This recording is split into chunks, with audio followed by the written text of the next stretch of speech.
اب ان کی سوسائٹی میں جب وہ زنا آیا، ڈونلڈ ٹرمپ کا بیان تھا کہ ہم میرج سسٹم پہ بلیو کرتے ہیں، ہم یہ جو مرد اور عورت کا ریلیشن ہے اس پہ ہم یہ جو وداؤٹ میرج ہے اس پہ بلیو نہیں کرتے. اچھا بیان تھا، لیکن کیا ڈونلڈ ٹرمپ اس کو یو ایس اے میں چلا سکتا ہے؟ اس کو لا سکتا ہے وہ سسٹم دوبارہ؟ اب نہیں. ان کے جو ماہرین ہیں وہ سر جوڑ کے بیٹھے ہوئے کہ یار اس کو دوبارہ ہم فیملی سسٹم کو بحال کریں. بہت خطرناک بڑھاپا ہے، بہت ڈینجرس. ایسے کنٹریز ہیں، نام میں بتانا مناسب نہیں سمجھتا، کہ ماں کی ڈیتھ ہو گئی ہے، 4-5 دن کے بعد لاش میں بدبو سے پتہ چلا بچوں کو کہ ہماری ماں کا انتقال ہو گیا ہے. یہ برائی اس سوسائٹی میں آئی اور پھیل گئی برے طریقے سے. دوسری برائی کیا آئی؟ نشہ، شراب، ہیروئن، چرس. اتنا نشہ ہے، اتنا نشہ ہے، نشے کے بغیر چل نہیں سکتے. ہمارے ایک دوست نے کسی پنجاب میں شادی کی ایک مووی دکھائی کسی انگریز کو.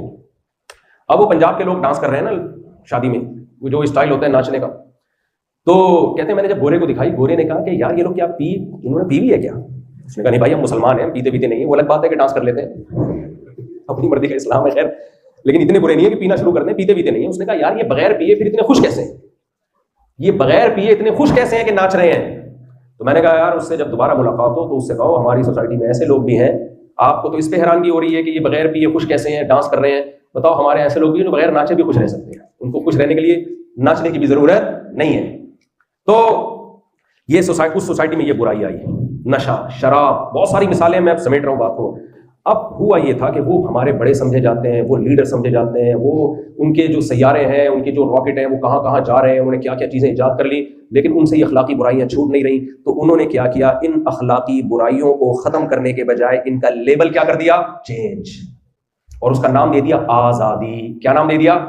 آزادی. بھائی ہم آزاد ہیں. مسلم ملکوں میں تمہیں گھٹن کے ماحول میں گھٹن، تمہیں شادی کے لیے لڑکی کے ابا کے پاس جانا پڑے گا، ہو سکتا ہے وہیں سے رکھ کے چماٹ لیا، پھر اپنی آمدن شو کرنی پڑے گی، پھر نخرے اٹھانے پڑیں گے، پھر یہ ہے پھر وہ، اتنے سارے مراحل سے ہم آزاد ہیں. نائٹ کلب میں جاتے ہیں، جس کو چاہو پسند کیا گھر لے گئے. اور پھر اتنی گندگی کہ ہومو سیکسولیٹی کو لیگل کر دیا. یہ تو انتہا درجے کی گندگی ہے. جو کام گدھے گھوڑے نہیں کرتے اس کو نہ صرف ویزے مل رہے ہیں، اس پہ الاؤ نہیں، اس کی ترغیب دی جا رہی ہے. لیکن بھائی یہ سب کچھ کر کے بھی وہ کیا ہے؟ اچھے. وہ کیا ہے بھائی؟ میں نہیں کہہ رہا ہوں ان میں کوئی برائی نہیں، کوئی اچھائی نہیں ہے، بہت ساری خوبیاں ہیں، ان خوبیوں کے ہم معترف ہیں. تو اس لیے قرآن نے پہلے کہہ دیا وسعی لہا سعیہا، وہ والی کوشش جس کو میں نے کوشش کہا ہے، جس عمل کو میں نے اچھا کہا ہے وہ عمل کرو گے تو پھر میں اس کو اچھا عمل کہوں گا. اپنی طرف سے اگر کیا تو تم اس کے خود ذمہ دار ہو، میں نہیں مانتا اس کو. تو اب اسلام نے کن چیزوں کو اچھا کہا ہے اور کن گندگیوں کو برا کہا ہے؟ 2 چیزوں میں بس خلاصہ بیان کرتا ہوں. سب سے پہلے اسلام یہ کہتا ہے کہ جس نے پیدا کیا ہے تمہارا اس سے بھی ریلیشن ہونا چاہیے. اس خدا کو آپ اپنی ڈکشنری سے، اپنی سوسائٹی سے آؤٹ بولو نہیں کر سکتے.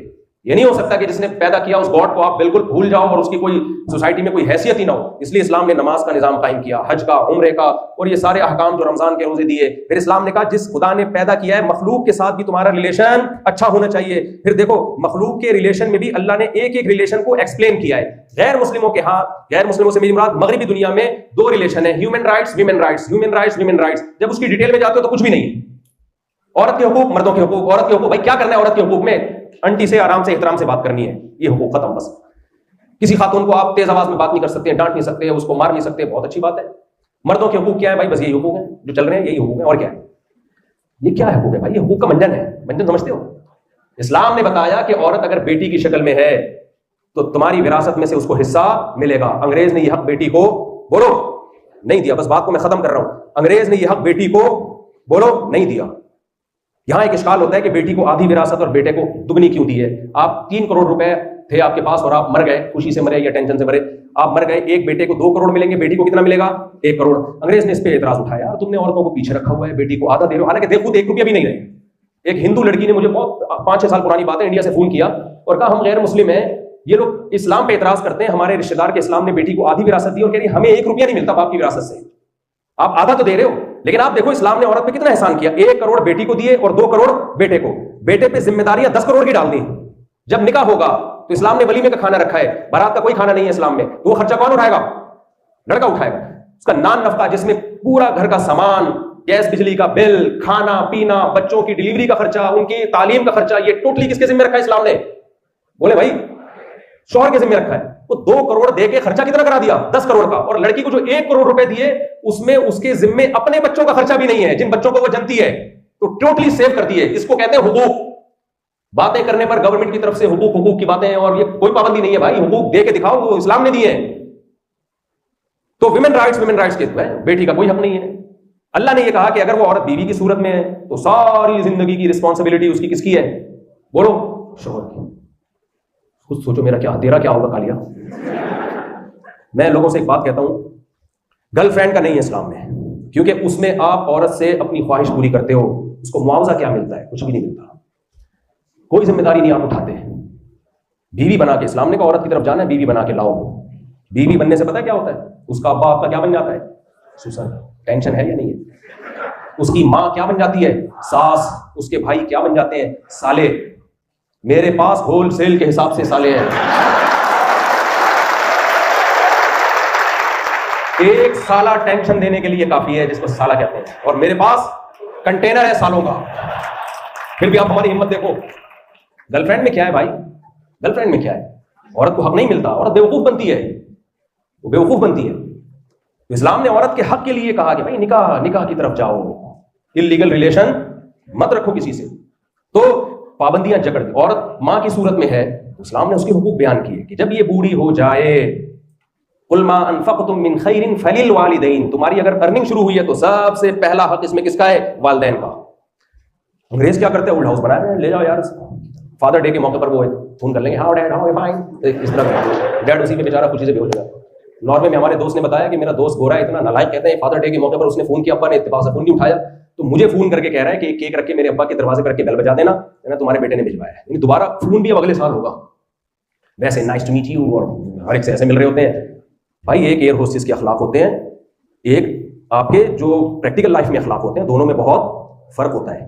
ایئر ہوسٹس کے اخلاق تو ہر وقت تھینک یو کرتی رہے گی، اس کو پیسے مل رہے ہیں اس کے. بھائی اللہ اس اخلاق کو جب مانے گا جب وہ اپنی ماں کے ساتھ بھی ایسے ہی بات کرتی ہے، اور اپنے ابا کے ساتھ، اور اتفاق سے اگر اس کا کوئی ہسبینڈ ہے تو ہسبینڈ کے ساتھ بھی اسی طرح بات کرے گا، پھر اللہ اس کے اخلاق کو اخلاق مانے گا. اسی طرح آپ اپنے دوستوں کے ساتھ nice to meet you, customer کے ساتھ تھینک یو، اور بیگم کے ساتھ آپ ایسے گھر میں آتے ہیں جیسے چنگیز خان نے دوبارہ بغداد پہ حملہ کر دیا. بعض خواتین کی شکایت آتی ہے کہ ہمارا میاں ویسے ہنستا کھیلتا رہے گا، باہر کراچی میں گٹر کے ڈھکن پہ بیٹھا ہوا ہے، کبھی اس ڈھکن پہ جا کے بیٹھ گیا، اور ہے وہ گھر میں آتا ہے تو ایسے جیسے ہلاکو خان نے اٹیک کر دیا ہے.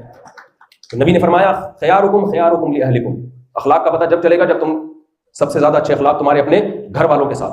تو اب کیا ہے بھائی، لیبل بہت اچھا لگایا، ماں کے حقوق. اسلام نے بتایا بھائی ماں کے حقوق ہیں، اور اسلام نے انٹیوں کے اور جو آپ کی پڑوسنیں ہیں اور کلاس فیلوز ہیں ان کے حقوق بھی بیان کر دیے کہ ان سے آپ کو فری ہونے کی اجازت. یہ حقوق اسلام نے بیان کر دیے، وہ آپ کی کچھ نہیں لگتی. لوگ کہتے ہیں ایکچولی میں نے وہ سیمسٹر کی تیاری کرانی ہے. میں کہتا ہوں آپ کو تو بھائی شادی کر لو، پھر تیاری کراتے رہو اس کو. اچھا یہ جو ایک لوگ کہتے ہیں اگر ہم ٹائم پہ شادی کر لیں گے تو لڑکیاں کہتی ہیں ہماری ایجوکیشن کی ایسی کی تیسی ہو جائے گی. ہو جاتی ہے، واقعی ہمارا کلچر یہی ہے. اسلام نے اس کا بہت آسان حل بتایا. دیکھو نبی صلی اللہ علیہ وسلم کی سیرت میں ہمیں کچھ مثالیں ملتی ہیں. نبی کے پاس 23 سال تھے اور آپ نے جو لا بنایا وہ قیامت تک کے لیے، تو اس لیے کچھ مثالیں ایسی آئی ہیں جس سے قانون بتا دیا. ایک صحابی کا نکاح نبی نے فرمایا، ان کے پاس مہر نہیں تھا، ان کو قرآن کی چند صورتیں یاد تھیں.